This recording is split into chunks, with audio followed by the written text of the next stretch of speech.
From the primordial void of chaos, existence did not rush into form. It unfolded slowly, cautiously.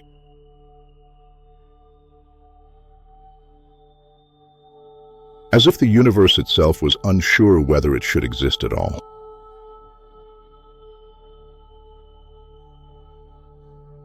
Gaia emerged as the living earth, vast and enduring.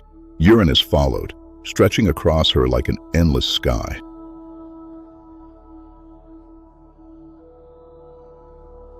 Together, they brought forth the Titans, beings not of chaos, but of structure.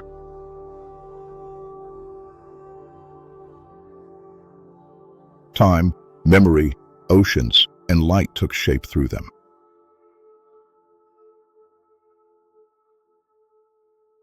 For the first time, the universe possessed order, yet order carried a hidden cost.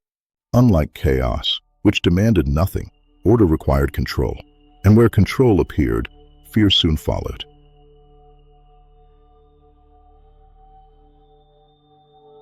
The cosmos had gained stability, but it had also gained something new and dangerous, the fear of losing what had been created. Among the Titans, a quiet resentment grew. Uranus feared his own children and imprisoned many of them within Gaia's depths.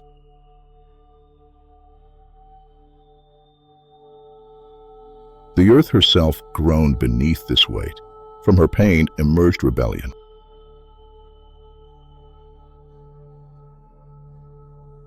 Guided by Gaia, Cronus, the Titan of time, rose against his father. With a single violent act, he severed Uranus from the earth, separating sky from ground forever.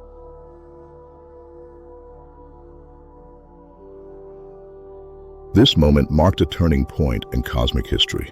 Power was no longer eternal.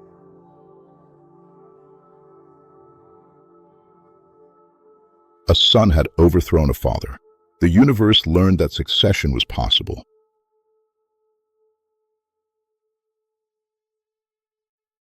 Cronus claimed the throne of existence, believing himself victorious. Yet as Uranus fell, a prophecy echoed through creation.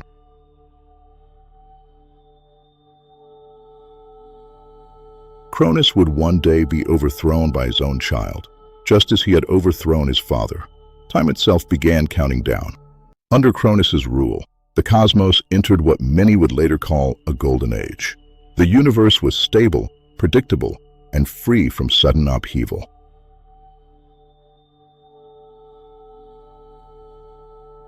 Seasons followed fixed cycles, and the world moved in calm repetition. Yet this peace came at a cost.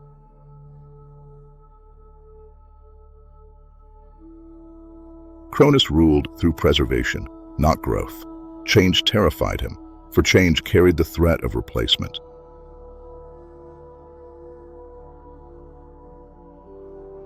He sought to freeze the universe in a single moment, believing stability was the highest virtue.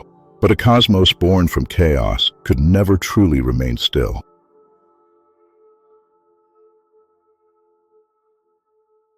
Beneath the surface of order, pressure built silently. Stagnation replaced creation. Fear replaced possibility.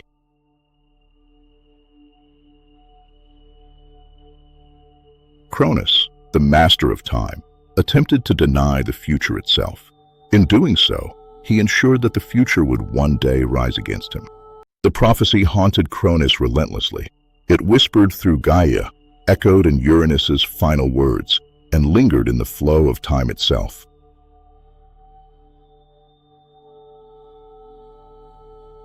One of his children would overthrow him. Rather than accept this fate, Cronus chose defiance.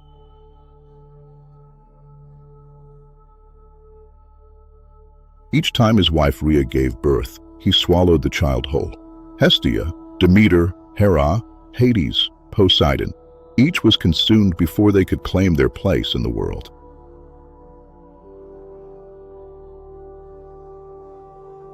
This was not merely an act of cruelty, but an attempt to erase destiny.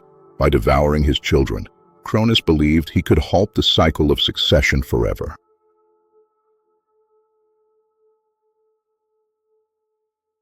Yet Greek myth teaches a harsh truth. Fate cannot be destroyed. It can only be delayed, and every delay strengthens what is yet to come. Rhea watched her children vanish into darkness, one by one. Her sorrow was immense, but it did not break her.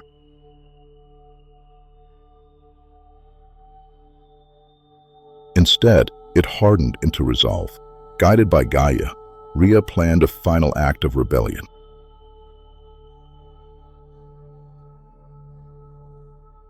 When her youngest child was born, she hid him far from Cronus's reach. To deceive the Titan king, she wrapped a stone in swaddling cloth and offered it as the newborn.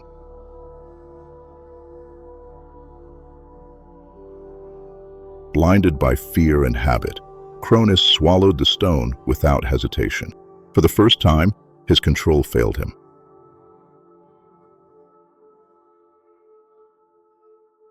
Hidden away on the island of Crete, the child Zeus survived. In secrecy and silence, the future of the cosmos was preserved.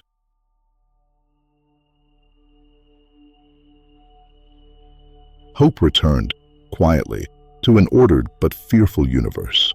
Zeus was raised in isolation, far from the throne of the Titans. Nymphs nurtured him, and ancient guardians protected his cries from being heard.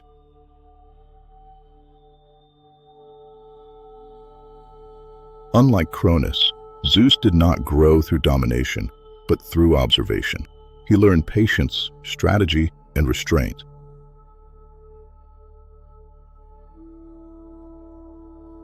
The memory of chaos lingered within him, not as disorder, but as untapped potential. As he matured, Zeus came to understand the imbalance of his father's rule.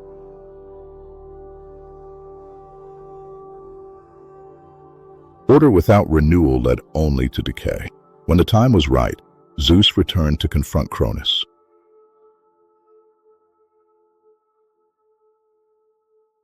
Through cunning rather than force, he compelled his father to release the swallowed gods.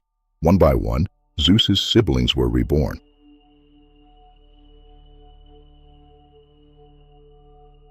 The Olympians stood united. The universe inhaled. War was no longer avoidable. With the return of the Olympian gods, the cosmos fractured along ideological lines.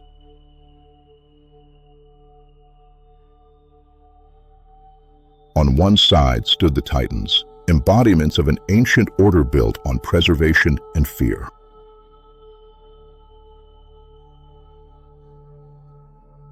On the other stood the Olympians, younger and untested, yet willing to embrace change.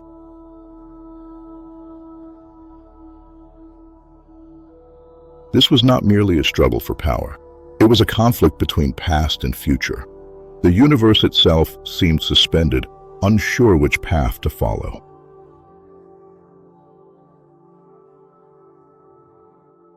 The tension that had begun with chaos now reached its breaking point. Evolution demanded violence.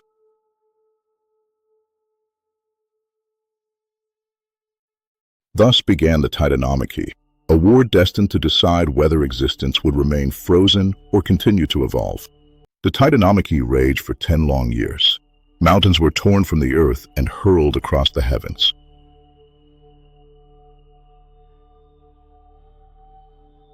Oceans boiled as divine forces collided beneath their depths.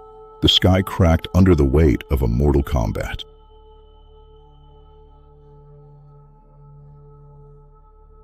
Titans fought with raw elemental strength, wielding the ancient powers of creation.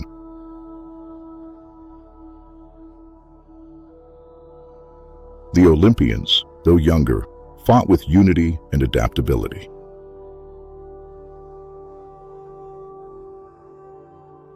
Yet neither side could claim victory. Each clash brought the universe closer to collapse.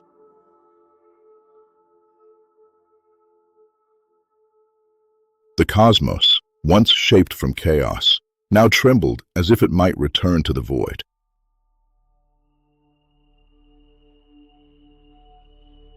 Existence itself seemed exhausted by the conflict, waiting for a decisive shift that would end the stalemate.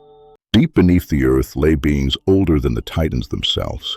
The Cyclopes and the hundred-handed ones had been imprisoned by Uranus and forgotten by Cronus.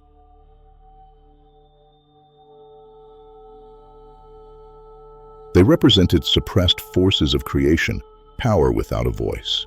Zeus, unlike his father, recognized their value.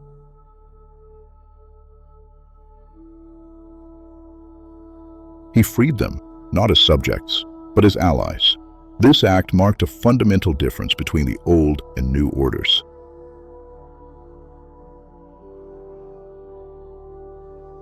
Where Cronus ruled through fear, Zeus sought cooperation. Grateful for their release, these ancient beings forged weapons that embodied authority itself.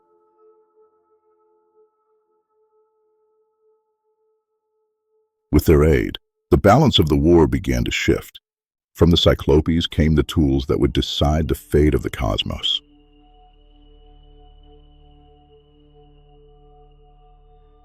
Zeus received the thunderbolt, forged from storm and light, symbolizing command over the sky.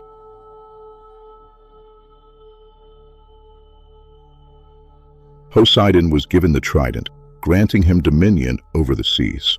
Hades received the helm of invisibility, allowing him to move unseen through battle and death.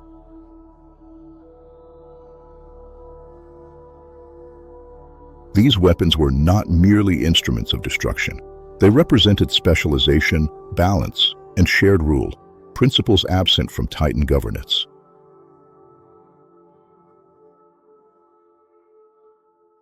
The Olympians no longer fought as isolated powers, but as a unified force, bound by purpose rather than fear. Armed with new strength, the Olympians pressed forward. One by one, the Titans fell.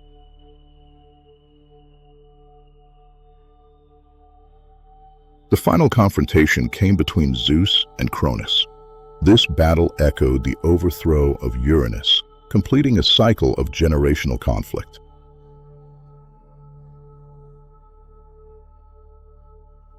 Yet unlike his father, Zeus did not seek endless domination. When Cronus was defeated, time itself seemed to pause.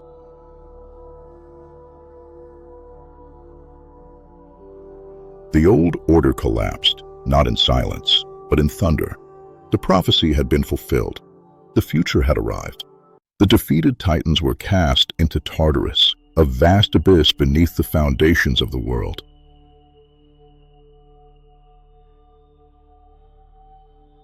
There they were bound, not destroyed.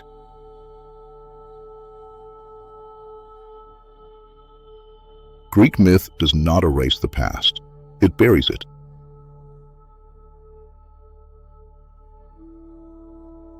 The Titans remained, imprisoned yet remembered, a warning etched into the structure of existence.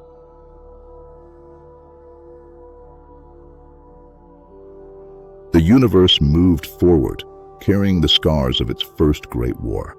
When the Titanomachy finally ended, silence returned to the cosmos for the first time in 10 years. The heavens no longer burned, and the earth no longer trembled beneath divine footsteps.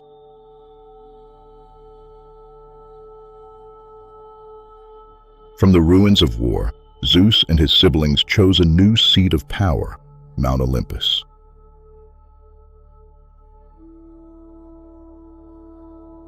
This was not merely a throne, but a symbol. Olympus stood above the world, not buried within it like the Titans' prisons. From there, the Olympians would observe rather than suffocate creation.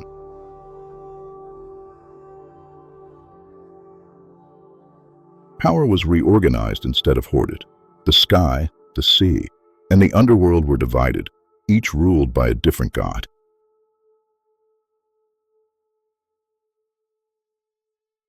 For the first time since chaos, authority was shared. The universe, once frozen by fear, began to move again, cautiously, as if testing whether this new order could truly endure. The reign of the Olympians differed sharply from that of the Titans.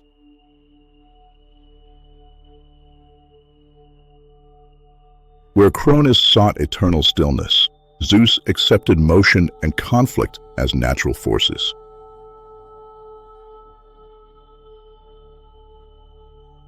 The gods of Olympus were powerful, but they were also flawed.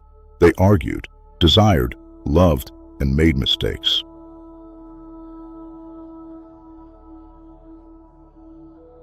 These imperfections were not weaknesses.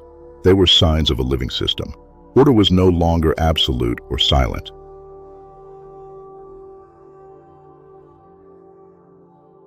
It was dynamic, shaped through relationships and consequences.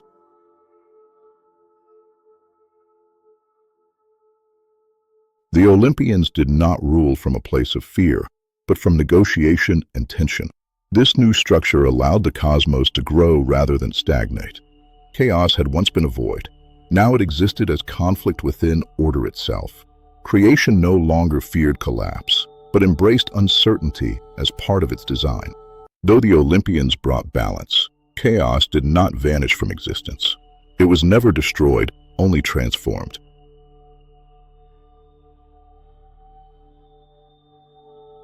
Chaos no longer existed as a primordial emptiness, but as potential woven into reality.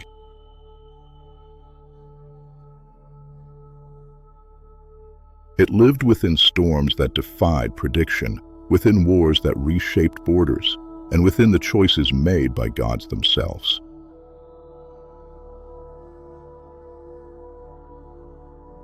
Even Zeus could not escape it. Chaos had become the force that challenged order whenever order grew too rigid.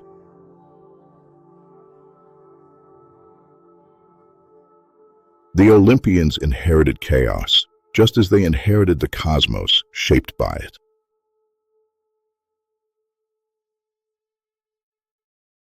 In Greek mythology, harmony is never permanent. It must constantly defend itself against dissolution. Chaos remained a reminder that creation is never finished. It must be continually remade. The Titanomachy was more than a war between gods. It was the universe choosing transformation over stagnation.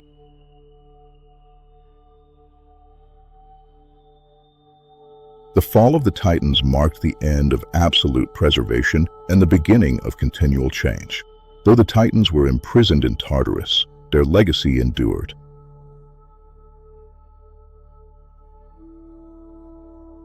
Every future rebellion would echo their defeat.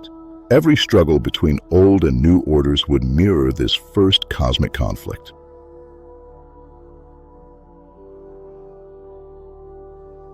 The universe learned that power must evolve or be destroyed.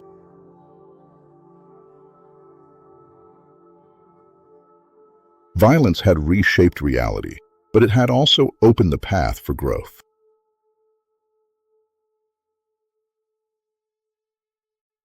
The scars of the Titanomachy remained etched into existence, a reminder that creation advances not through peace alone, but through conflict and renewal.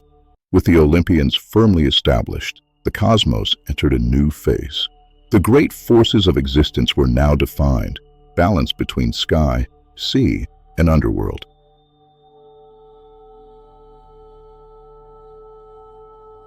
This stability created space for something unprecedented.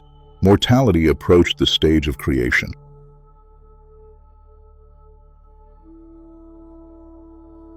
Unlike the gods, mortal beings would live briefly, love intensely, and suffer deeply.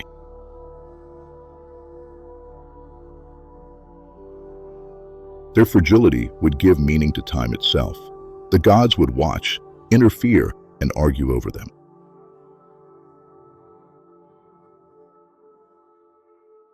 The age of myth was no longer solely about cosmic forces. It would soon become a story of relationships between gods and humans.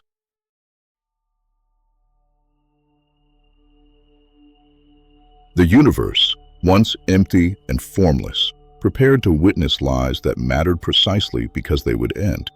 The Olympian gods did not inherit the universe peacefully. They fought for it, bled for it, and reshaped it through rebellion.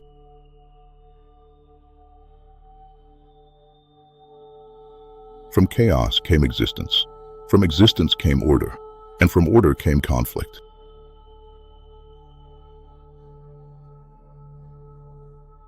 The Titanomachy marked the moment the cosmos accepted change as its defining truth.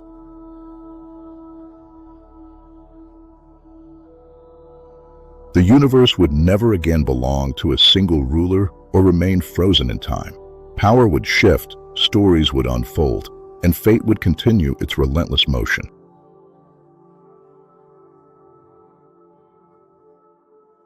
With Olympus standing above the world, a new era began.